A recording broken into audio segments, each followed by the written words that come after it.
Halo kawan, selamat sore atau selamat petang, selamat pagi atau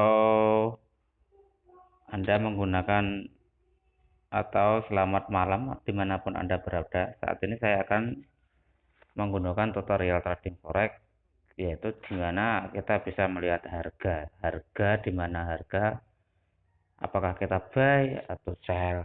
Jadi sebelum Anda trading forex, yang perlu Anda lakukan adalah Anda harus menggunakan MT4.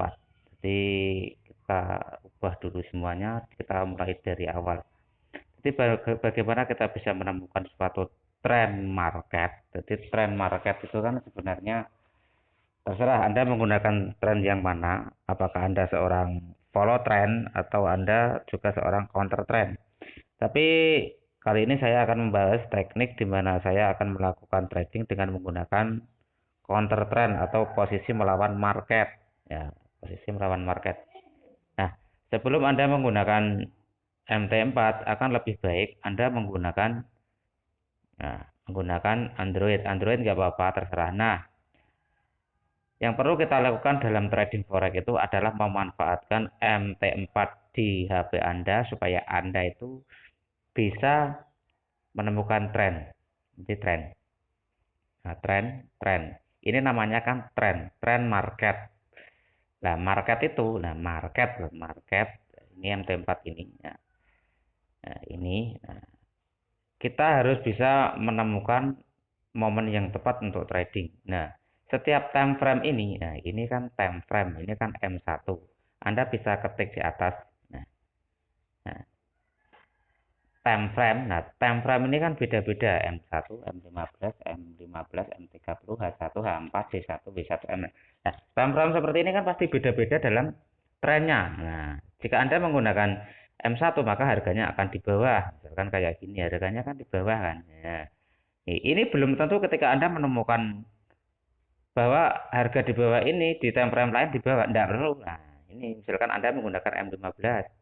Nah, agak dekat. Nah, misalkan Anda menggunakan M30. Masih di tengah kan? Nah, ini yang kita pahami dulu. Anda main di time frame mana gitu.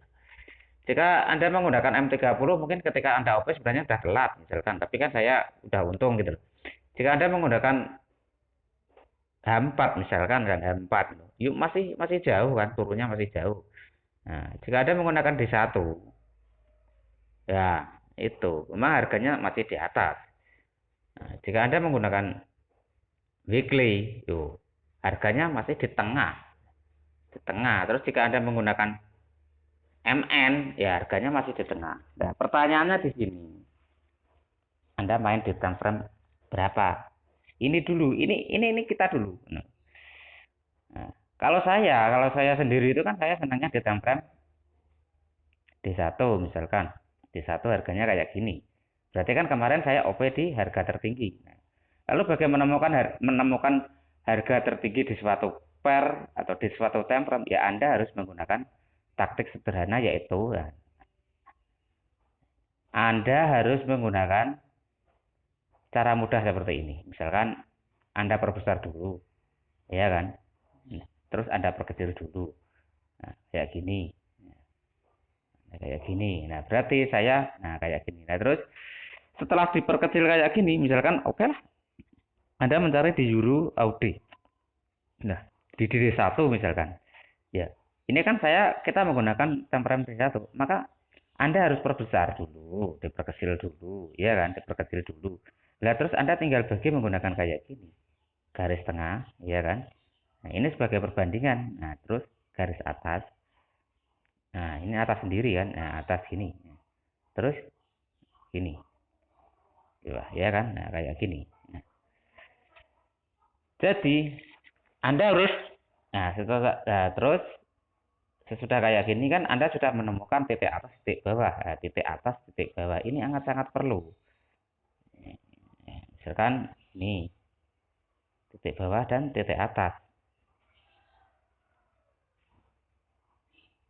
Ini kan titik atas, ya kan ini titik bawah, ini garis tengah. Garis tengah itu harus dibagi. Nah, titik bawah untuk buy, titik atas untuk sell. Nah, ini untuk time frame D1. Lalu bagaimana dengan time frame yang lain? Nah, kalau time frame yang lain kan juga gampang, gitu loh. Misalkan Anda menemukan gini, wah, saya fanatik dengan time frame MN misalkan. MN berarti saya ingin trading di time frame MM. Nah, misalkan kayak gini, karena misalkan, wah, saya suka di MN, ya kayak gini kan. Nah, perbesar dulu, ya kan, diperkecil, ya kan, udah tahu. Lalu Euro Auto itu posisinya ada di mana? Kan harganya masih di tengah, kan, misalkan gini. Misalkan, waduh, harganya masih di tengah. Karena Anda fanatik dengan time frame MN, ya, Anda cukup kedua garis kayak gini, ya kan, ini, ya, ya mudah toh, nah kayak gini, gini, nah, ini, nah terus Anda bikin garis lurus, nah garis lurus kayak gini, nah ini kan udah jelas, harganya masih di tengah, nah tinggal geser ke kanan, nah, mepet, nah mepet, ini mepet ini loh, Mbak, jadi di pepetnya dulu, mepet kayak gini loh, lah ini kan mepet ke kanan, grafik mepet. Kalau kayak gini, harganya kan masih di tengah.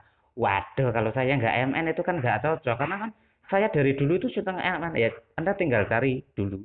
Nah, MN, nah, gitu. Misalkan, waduh, Sauk inilah.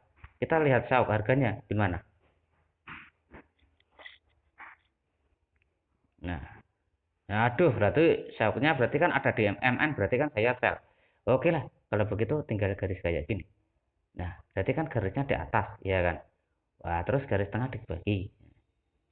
Kan gini. Gini ya kan, terus kayak gini, nah kayak gini, terus bikin garis lurus. Nah, terus geser ke kanan, wah, tepat kan. Nah, di Sauk ini kan harganya tertinggi lah, berarti kan saya sell betul, memang harus sell, tapi ya ini rahasianya. Nah, jika sampai menggunakan time frame MN sebagai acuan, nah itu sangat bagus sekali, ini sangat cocok dan sangat istimewa. Kenapa? Karena biasanya jika Anda menggunakan time frame MN untuk OP buy sell dan kebetulan menemukan harga tertinggi, maka kemungkinan harga di time frame bawahnya akan sangat tinggi. Misalkan kan MN, kita ketik ini MN, berarti kan harga di tinggi. Nah, jika Anda menggunakan weekly, loh, harganya ya tetap di tinggi loh. Nah, ini garisnya itu. Nah, ya. Walaupun sampai perbesar, terus perkecil kayak gini, terus sampai pasang garis hitam itu mepet ke kanan, harga di tinggi. Iya kan tinggi sekali. Terus Anda berpikir, wah, bagaimana kalau lihat di D1? Ya, di D1 ya tetap di tinggi loh. Nah, karena memang patokannya adalah temperan MN, berarti kemungkinan di bawahnya akan tinggi lah. H4. H4 ya. Ya, ntar. Nah, misalkan H4. H4 yuk tinggi harganya. Nah, terus H1 ya tinggi sekali. Ya, memang H1. Berarti kalau H1-nya H1 berarti kan harga tertinggi. Betul. Kenapa? Karena MN-nya tinggi, maka nah, ini garis tengah, ya kan?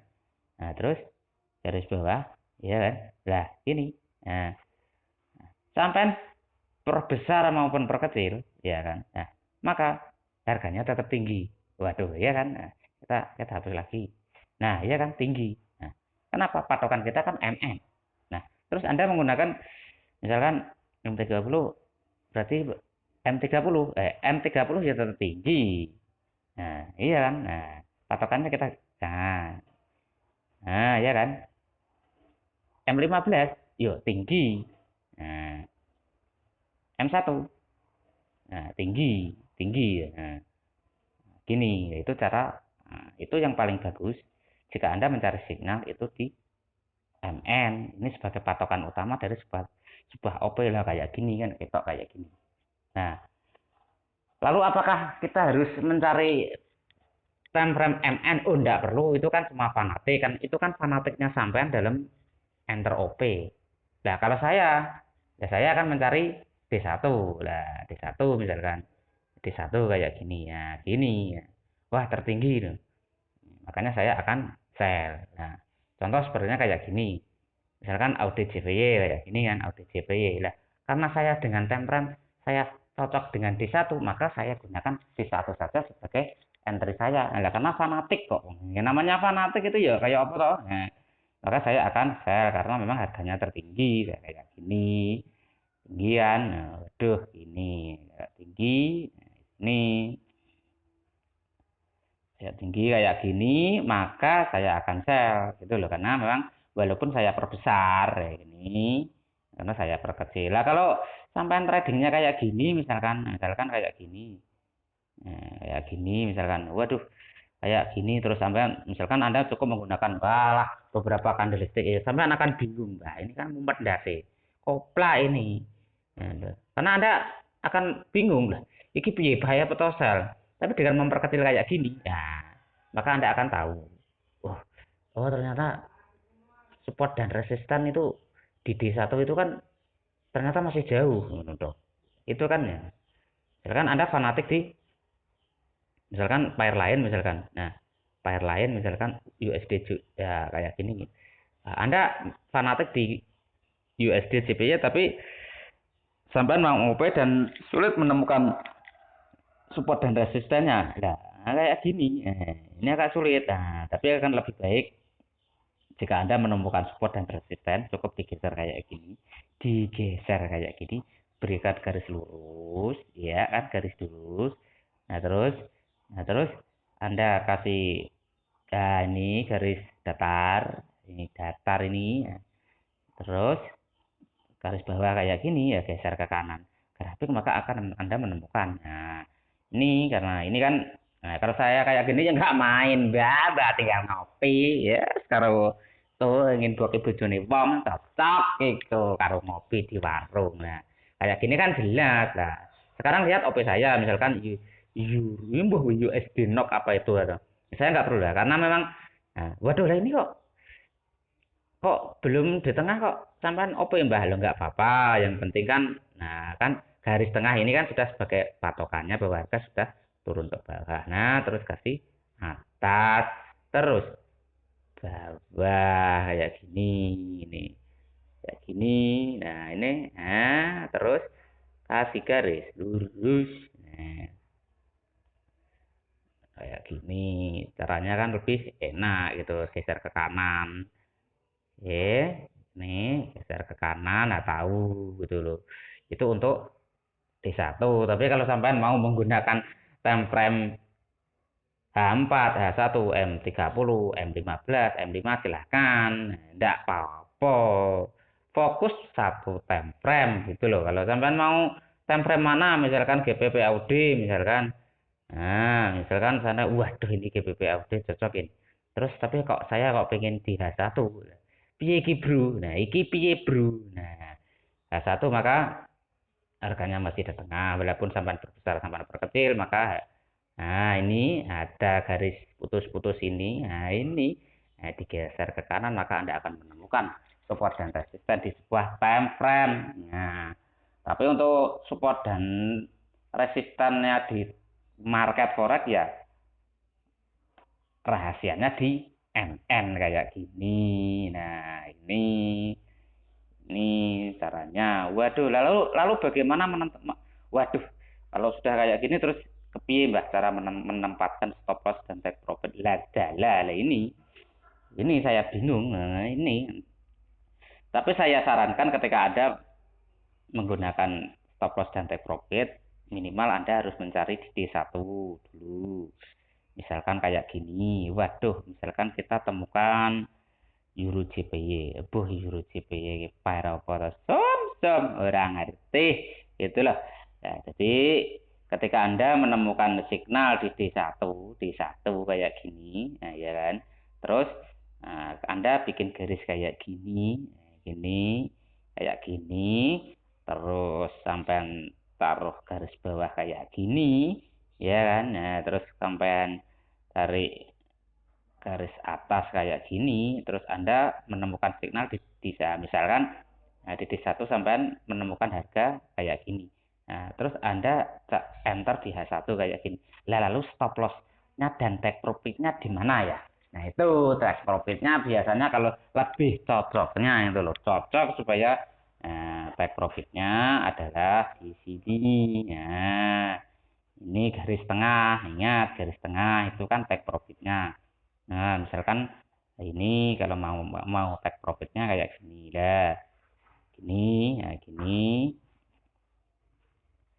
Nah, ini kan harganya turun ke bawah. Nah, ya dari bawah sini, maka take profitnya di sini. Ya, itu take profitnya. Lalu stop lossnya di mana? Ya terserah, sampean mau stop loss di mana, berapa. Tapi yang jelas itu saran saya dalam menentukan take profit.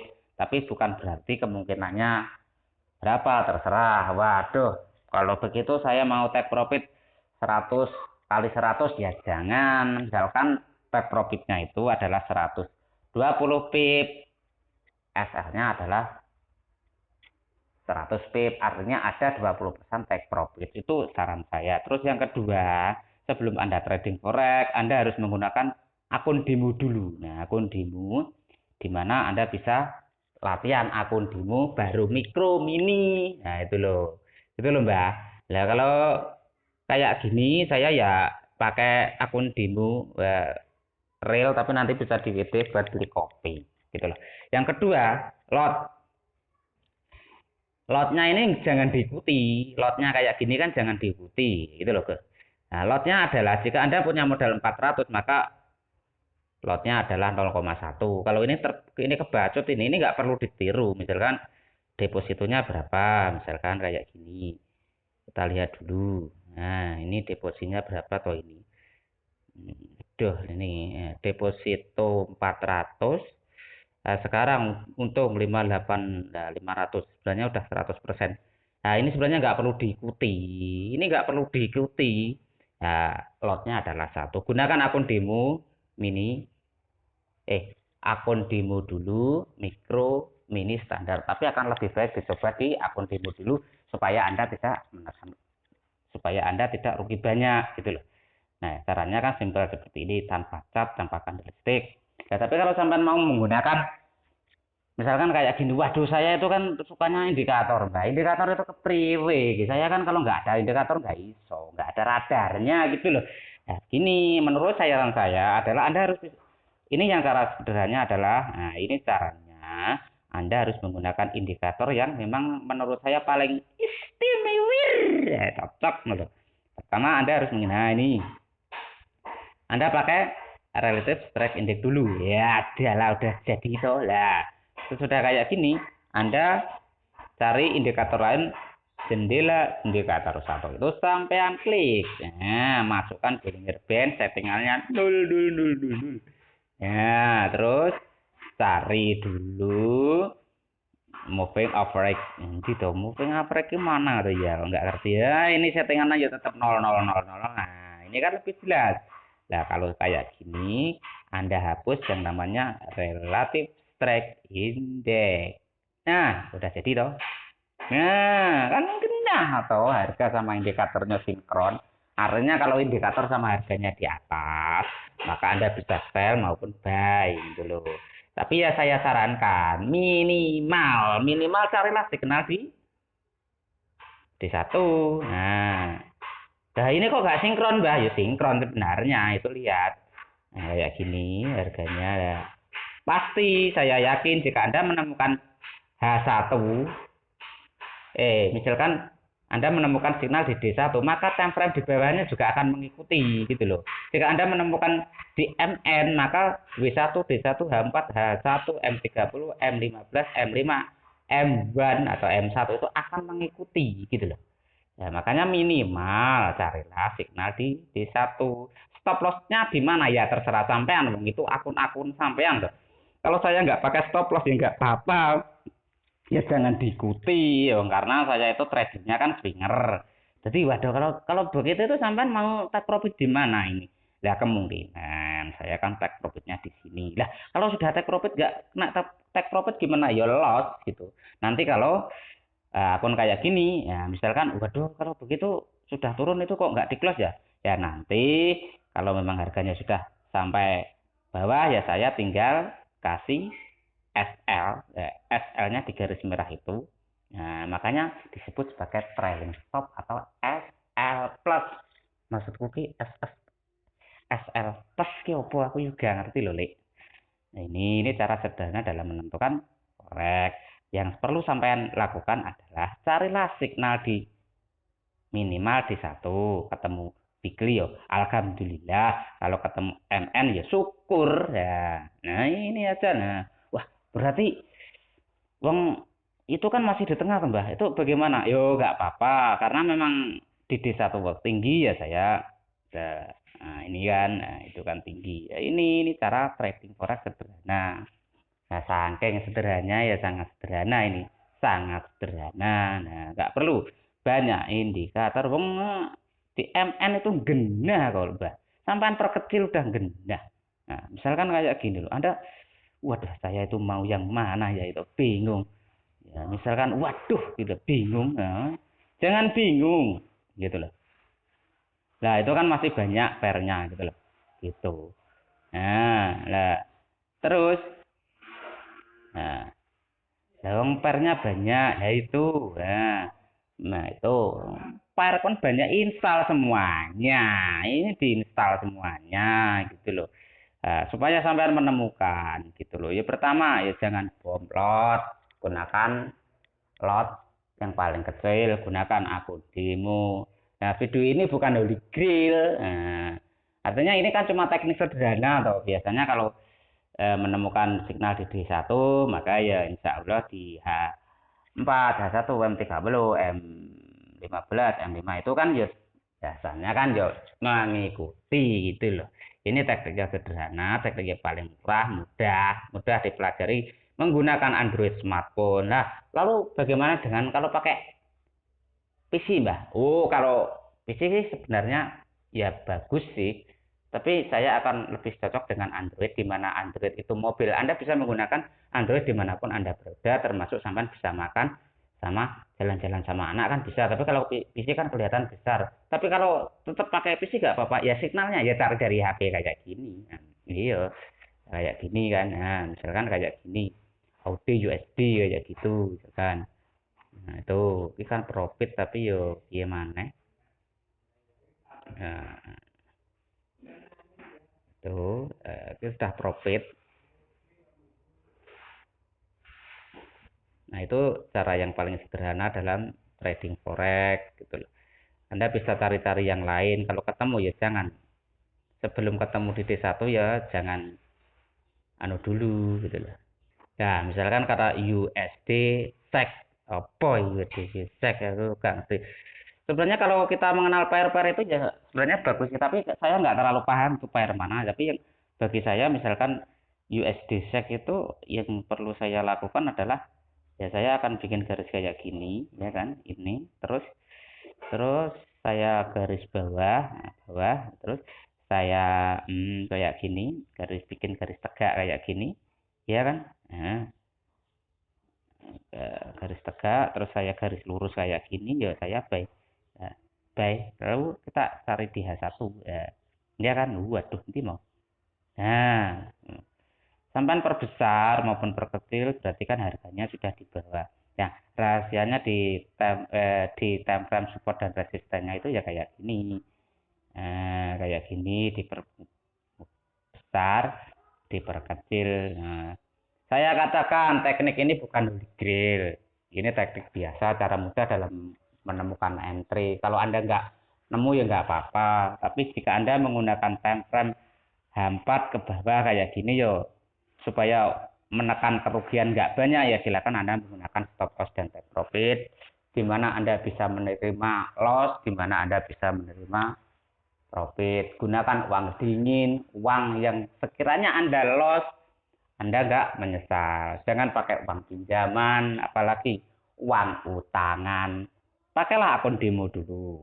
Kenapa? Akun demo kan mudah, murah, di mana sampean tetap bisa trading forex walaupun sampean nggak pakai real. Kalau pinter sudah paham kayak gini kan silakan dimulai digunakan akun misalkan akun NBD no deposit bonus bisa digunakan akun mini bisa mikro bisa tapi akan lebih baik akan lebih cocok saya sarankan tes akun demo kemudian akun sen mini mikro mini baru standar kayak gini.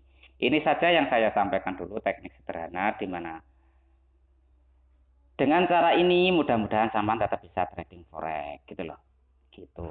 Semoga sampean paham. Nah, rahasianya adalah tetap di time frame MN dalam mencari signal maupun entry gitu loh.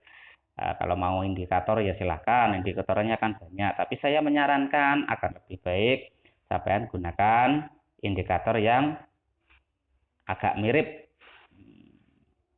Maka saya akan lebih cocok di Bollinger Band sama moving average karena agak enak gitu loh dalam menentukan market. Kalau sampean memang menggunakan itu, kalau nggak pakai enggak masalah. Misalkan kayak gitu tuh, nah itulah. Misalkan kan nah kayak gini, antara moving average dan Bollinger Band sudah di bawah, harganya pun di bawah, maka saya akan buy gitu loh. Tapi kalau sampean menggunakan indikator lain, ya silahkan. Mungkin sampean mau indikator yang mana, terserah. Enggak melarang indikator sampean akeh kok ya. Itu sudah paham kan? Semoga tutorial trading forex ini bisa membuat Anda tetap bertahan di forex. Ingat, belajar dan belajar trade dan error. Jika Anda menggunakan time frame minimal di satu, insya Allah sampean akan tetap profit dan gunakan lot dengan bijak. Lot yang paling kecil itu kan 0,01. Ya kan? Jangan bom lot dan jangan mengikuti tutorial video ini. Saya yakin ya, semua orang pasti menginginkan cepat kaya di forex. Salah. Sebelum Anda benar-benar paham forex, jangan terjun di dunia forex. Ini saja yang saya sampaikan. Semoga Anda paham dan menjadi seorang trader profesional. Trader yang bisa mendapatkan profit. Kalaupun Anda tidak bisa menggunakan akun standar, tetap gunakan akun demo sebagai medan uji dan medan latih. Lebih baik kita itu mandi keringat di medan latih daripada kita trading forex dan jatuh bangun di medan tempur yang sebenarnya. Kenapa? Banyak trader forex yang loss itu karena kurangnya belajar dan terburu-buru masuk di akun real. Padahal akun demo itu kan gratis. Dan tidak apa-apa, wong sekolah saja dari dulu. Nggak langsung pinter. Nah, itu saja yang saya sampaikan. Semoga bermanfaat. Wassalamualaikum warahmatullahi wabarakatuh.